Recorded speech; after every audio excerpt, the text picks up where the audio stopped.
আষ্টে গন্ধের জন্য অনেকেই ফার্ম বা পোলট্রি মুরগি খেতে পছন্দ করেন না, বাট আমি যে পদ্ধতিতে রান্না করি সেভাবে রান্না করলে একদমই কোনো গন্ধ থাকে না, খেতে দারুণ হয়। আমার ছোট ভাইয়ের তো আমার হাতের এই পোলট্রি মুরগির ভুনাটা অনেক বেশি পছন্দ। আশা করছি আপনাদেরও ভালো লাগবে।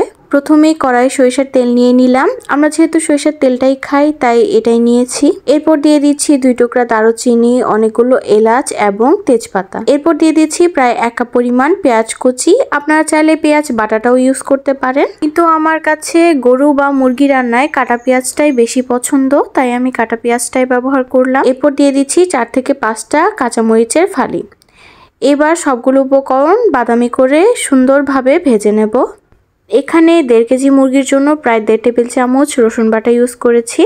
তারপর ইউজ করছি 1.5 টেবিল চামচ আদা বাটা, 1 টেবিল চামচ জিরা বাটা। এবার সবগুলো বাটা মশলাকে অনেক ভালোভাবে ভেজে নেব, কাঁচা গন্ধটা দূর হয়ে যাওয়া পর্যন্ত। মশলা যেন পুড়ে না যায় তাই দিয়ে দিচ্ছি সামান্য পরিমাণ পানি। এবার দিয়ে দিলাম 1 চামচ পরিমাণ হলুদের গুঁড়া, 1.5 চামচ পরিমাণ লাল মরিচের গুঁড়া। এবার মশলাটাকে ভালোভাবে নেড়েচেড়ে মিশিয়ে নিতে হবে। এখন দিয়ে দিচ্ছি 1 চামচ পরিমাণ রাঁধুনি গরুর মাংসের মশলা। এটা দিলে মুরগির আষ্টে গন্ধটা একদমই থাকে না, আপনারা অবশ্যই ট্রাই করবেন এটা। দিয়ে দিলাম পরিমাণ মতো লবণ। এবার সামান্য পরিমাণ পানি দিয়ে মশলাটাকে অনেক সময় নিয়ে ভালোভাবে কষে নিতে হবে, একদম তেল ভেসে আসা পর্যন্ত। মশলা যত কষানো হবে রান্নার টেস্টটা তত বেশি ভালো আসবে। এবার দিয়ে দিব সেই চিকেনটা। তো সেদিন বারবিকিউ করা হয়েছিল, বারবিকিউ করার পর যে অবশিষ্ট মাংসটা ছিল সেটা দিয়েই আজ রান্নাটা করব। এখানে প্রায় 1.5 কেজি পরিমাণ পোলট্রি মুরগি ইউজ করা হয়েছে। আপনারা এই পদ্ধতিতে যে কোনো মুরগি রান্না করলেই টেস্টটা অনেক বেশি ভালো আসবে। এবার মশলার সাথে মাংসটা ভালোভাবে মিশিয়ে নিতে হবে। এবার ঢাকনা দিয়ে ঢেকে মাঝারি আঁচে মুরগিটাকে কষে নিতে হবে। কষানোর সময় কোনো প্রকার পানি ইউজ করিনি, কারণ পোলট্রি মুরগি থেকে এমনিতেই অনেকটা পানি আসে। এই তো কষাতে কষাতে তেলটা একদম ভেসে এসেছে, এর মানে আমার কষানো হয়ে গিয়েছে। মুরগি থেকে যেহেতু আষ্টে গন্ধ আসে আর খেতে ভালো লাগে না, তাই আমি মুরগির মাংসটাকে 2 বার করে কষে নেই। একবার পানি ছাড়া কষানো হয়ে গেলে পরবর্তীতে আবার কিছুটা পানি দিয়ে আবার পুনরায় কষিয়ে নিই।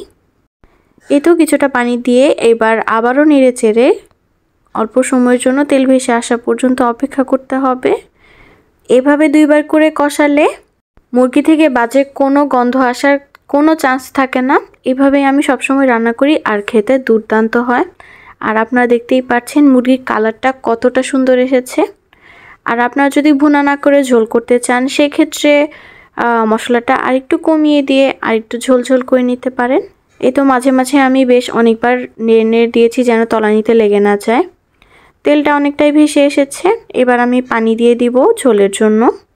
আমি যেহেতু চিকেনটা একদম ভুনা ভুনা করব তাই প্রায় 1 কাপ পরিমাণ পানি দিয়ে দিয়েছি। আর আপনারা যদি ঝোলটা খেতে পছন্দ করেন তো পানির পরিমাণটা বাড়িয়ে দেবেন। এবার মশলার সাথে পানি, চিকেন সবগুলো উপকরণ ভালোভাবে মিশিয়ে ঢাকনা দিয়ে ঢেকে বেশ কিছুক্ষণের জন্য রান্না করে নেব, আমার কাঙ্ক্ষিত ঝোলের পরিমাণটা আসা পর্যন্ত। এইবার ঢাকনা দিয়ে ঢেকে বেশ কিছুক্ষণ রান্না করে নেব। আমার কাঙ্ক্ষিত ঝোলটা চলে এসেছে। এই পর্যায়ে দিয়ে দিব 1 চামচ পরিমাণ ভাজা জিরার গুঁড়া এবং 1 চামচ পরিমাণ গরম মশলার গুঁড়া। আশা করছি ভিডিওটা আপনাদের কাছে অনেক ভালো লেগেছে। এরকম আরও ভিডিও পেতে আমার পেজটা ফলো দিতে পারেন আর ইউটিউব চ্যানেলটাকে সাবস্ক্রাইব করতে পারেন।